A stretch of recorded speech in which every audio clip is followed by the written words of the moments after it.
وما فيها. I know at the same time he said رباط يوم في سبيل الله خير من الدنيا وما فيها. I know he said لا يجتمع في نار جهنم غبار في سبيل. The Prophet صلى الله عليه I know نبي الكريم صلى الله عليه وسلم has said مغبر القدم عدل في سبيل الله فتمسه النار. At the same time I call for tabligh. I call for enjoining good and forbidding evil and people to go out in the path of Allah. I know نبي الكريم صلى الله عليه وسلم has said الدين النصيحة. At the same time I know نبي الكريم صلى الله عليه وسلم said من رأى منكم منكرا فليغيره بيده فإن لم يستطع فبلسانه فإن لم يستطع فبقلبه وذلك أضعف الإيمان. At the same time I know Allah said كنتم خير أمة أخرجت للناس تأمرون بالمعروف وتنهون عن المنكر. I know نبي الكريم صلى الله عليه وسلم has said these things and I call for these things, but I assure you in all these circumstances you have not understood the deen of Rasul صلى الله عليه وسلم, and in spite that you think you're doing good, in reality you're doing wrong and you will be sinful and you will be held responsible with regard to this today in judgment. Going to Mauritania to become an artist wasn't zaruri. Obedience to mother and father was far superior. Going out for 40 days in this circumstance was fardh kifaya. Ilahi kalimatullah in this circumstance was fardh kifaya. Establishing the state in this circumstance was fardh kifaya. Obedience to mother and father was far superior. Fulfilling the rights of the wife and children was far superior. And it is because of this lack of understanding of the deen that we in turn give these blessed groups, whether it's ta'allum or ta'aleem, whether it's tasawwuf, whether it's tabligh, we end up giving these blessed groups a bad name. And then in turn, we start giving the deen of Rasul sallallahu alayhi wa sallam a bad name.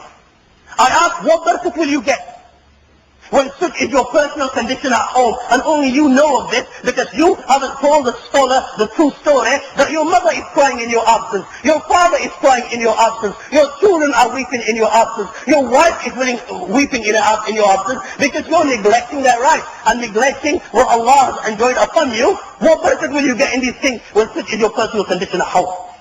Open the book of Allah. Let us just look, for example, what Allah subhanahu wa ta'ala has to say with regard to your mother and father. Open the book of Allah and tell me what you see.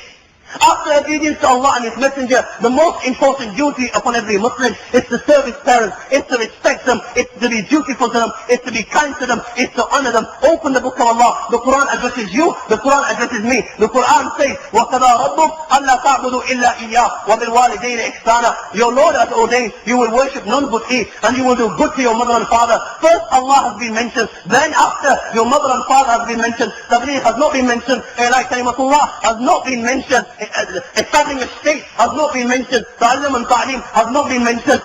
Your mother and father has been mentioned. The rights of Allah have been mentioned. And then the rights of your mother and father. Open another verse of the Quran, Surah Baqarah. لَا تَعْبُدُونَ إِلَّا اللَّهِ وَبِالْوَالِدَيْنِ إِحْسَانًا. Open Surah Nisa and you will find the Quran conveying the same message. And I'm not translating these verses because of the limit of time that we have left. وَاعْبُدُوا اللَّهِ وَلَا تُشْرِكُوا بِهِ شَيْئًا وَبِالْوَالِدَيْنِ إِحْسَانًا. Open another verse of the Quran, Surah An'am. قُلْ تَعَالُوا أَتْلُ مَا حَرَّمَ رَبُّكُمْ عَلَيْكُمْ أَلَّا تُشْرِكُوا بِهِ شَيْئًا وَبِالْوَالِدَيْنِ إِحْسَانًا. Open Surah Luqman and the Quran addresses you yet again. And it's for li وَلِوَالِدَيْكَ. You will be grateful to me and you will be grateful to your mother and father. Open the books of Ahadith and you will find hundreds of Ahadith on this subject. وَمُسْلِمَانُ وَجِبَانُ إِنَّ رِضَى الرَّبِّ رِضَى الْوَالِدِ وَسَخَطَ الرَّبِّ سَخَطِ الْوَالِدِ. That the pleasure of the Almighty Allah lies in the pleasure of your mother and father, and the displeasure of the Almighty Allah lies in the displeasure of your mother and father. Do not consider your mother and father to be of no value. Your mother and father hold such a maqam in the eyes of Allah that the Lord of the universe, the Lord of the heaven and the earth, and us and Kursi will only be pleased with you if Allah is pleased with you. If your mother and father are pleased, then think the Almighty Allah is pleased. If your mother and father is displeased, then think the Almighty Allah is displeased. O Musliman wa Jiran, ala unabbiukum bi asfali al-kaba'ir al-ishraku billah